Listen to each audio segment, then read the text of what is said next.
I was looking back over my holiday pictures a few days ago and I came across one of a white stone sculpture of the Blessed Virgin Mary. It was situated in a church garden.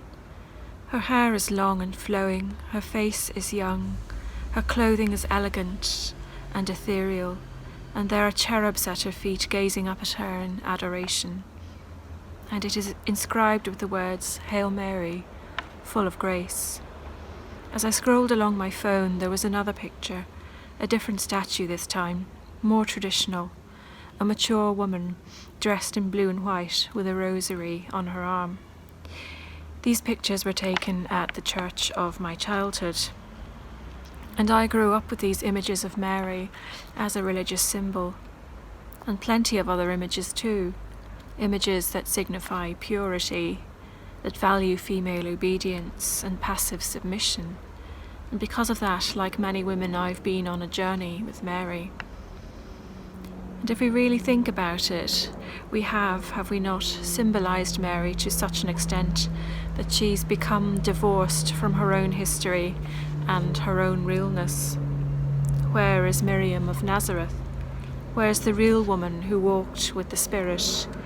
Where is the human being who kept faith through all the days of her life, who struggled and whose own life journey was such a pilgrimage? Well, today in our gospel we find her.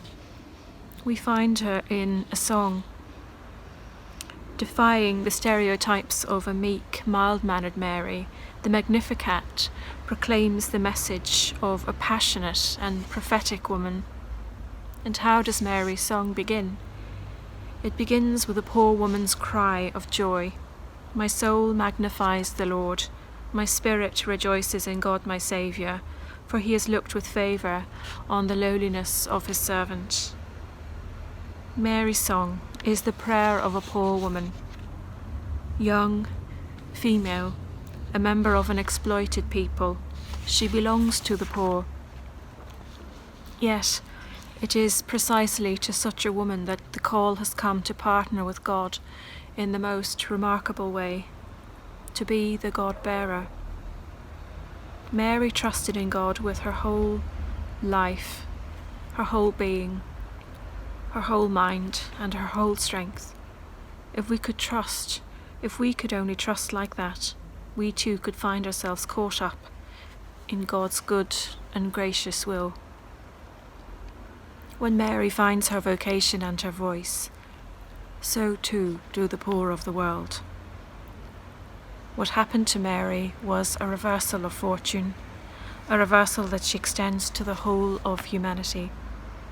And so Mary's song of victory over those who dominate others rings with support for all in the struggle for full human dignity. Mary's voice and Mary's song utters the divine no to what crushes the lowly. He has brought down the powerful from their thrones and lifted up the lowly. And this chimes so well with our gospel message from Sunday and this week of the last being first in God's kingdom. Mary stands up and fearlessly sings out the divine no to the degradation of life and the loss of full human dignity. She sang it not just for herself, but for all of us to sing it after her, as people of justice and peace, as God's people. We could never forget the beauty, the poetry, and the power of the Magnificat. So Mary stands tall, not just as a symbol, but as the most real, the most prophetic woman of any age, from generation to generation. And how blessed and humbled are we all to live and serve in a parish which bears her name.